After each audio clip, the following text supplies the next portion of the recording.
የሰላሌ ዩኒቨርሲቲ የንብ እርባታ ዘርፉን በሳይንሳዊ መንገድ በማዘመን የምርታማነትን አቅም ለመገንባት እየሰራ ነው። ሰላሌ ዩኒቨርሲቲ በዋናው ግቢ ውስጥ ባቋቋመው የንብ እርባታ ማዕከል የምርምር አቅምን ለማጠናከር የመማር ማስተማር ሂደቱን ለመደገፍ እና የአካባቢውን ማህበረሰብ ተጠቃሚነት ለማረጋገጥ በልዩ ትኩረት እየሰራ ነው። በማዕከሉ የሚገኙ የንብ ቀፎዎች በዓመት 2 ጊዜ የማር ምርት መስጠት የጀመሩ ሲሆን ይህንን ልምድ ወደ አካባቢው አርሶ አደሮች ለማስፋፋትም እየተሰራ ይገኛል። በሰላሌ ዩኒቨርሲቲ የግብርናና የተፈጥሮ ሀብት ኮሌጅ መምህርትና የንብ እርባታ ማዕከል አስተባባሪ ዶክተር አለም ዲዳ እንደገለጹት ፕሮጀክቱ የተማሪዎችን የመማር ማስተማር ሂደት በተግባር ከመደገፍና ለጥናትና ምርምር ግብዓት ከመሆን ባሻገር ለዩኒቨርሲቲው የውስጥ ገቢ ማስተዋጽኦ እያደረገ ነው ብለዋል። ዋና ዓላማ አንደኛ የመማር ማስተማር ሂደቱን ለተማሪዎች የተግባር ትምህርት ለማሳየት ነው። ሁለተኛ ነገር በተጨማሪ ማርን አምርቶ ለማህበረሰቡ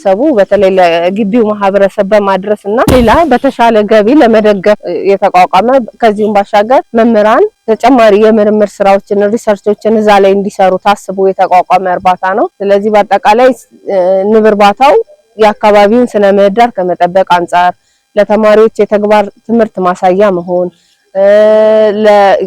ዩኒቨርሲቲው ደግሞ ተጨማሪ ገቢ ማስገኛ ምክንያቱም ያመረትነውን ምርት ወደ ሽያጭ ስለምናውለው ህብረተሰቡም ደግሞ ከስጋት ነፃ የሆነ ጥራቱን የጠበቀ ማር እንዲያገኝ ያንን አስተዋጽኦ እያደረገ ይገኛል ጣቢያው። ዶክተር አለም አክለውም ወደፊትም በአካባቢ የሚገኘውን አቅም በመጠቀም ጥራቱ የተረጋገጠ የማር ምርት ለህብረተሰቡ እንዲደርስ እንዲሁም ለዩኒቨርሲቲው የገቢ ምንጭ ተጨማሪ ግብዓት እንዲሆን ታቅዶ እየተሰራበት መሆኑንም ተናግረዋል። ወደፊት ያሰብነው በተለይ ማህበረሰቡ ላይ ከማሩ ባሻገር ደግሞ የእናት ንብን በማባዛት እናት ንብን ለማሰራጨት ወይም ኪዩሪንግ የሚለውን ለመስራት እንደ እቅድ ይዘናል። እናት ንብን እናባዛለን፣ አባስተን ለአካባቢው ላሉ አርሶ አደሮች ቀፎችን እናሰራጫለን የሚል ትልቅ እቅድ ነው ይዘን የተነሳ ነው።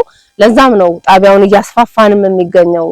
ማር ብቻ መቁረጥ አይደለም አላማችን። ከዛ አንፃር ማህበረሰቡ ጋር ለመድረስ የምርምር ውጤቶችን የተሻሻሉ የምርምር ውጤቶችንም ልክ እናት ንብ እንደምናባዛው ንብን እንዴት በዘመናዊ አሁን እኛ ባህላዊም ዘመናዊም ቀፎች ነው ያሉት። ነገር ግን በዘመናዊ ቀፎ ሲሆን የተሻለ ምርት ስለሚገኝ ዘመናዊ ቀፎን ወደ ማህበረሰቡ ለማሰራጨት እንዴት ደግሞ ማኔጅመንቱን መስራት አለባቸው። ምክንያቱም ንብን ስናስብ ዝም ብለን ቀፎ ማስቀመጥ ሳይሆን ማኔጅመንት ያስፈልገዋል። ቀን ላይ የሚሰሩ የንብ ማኔጅመንት አሉ።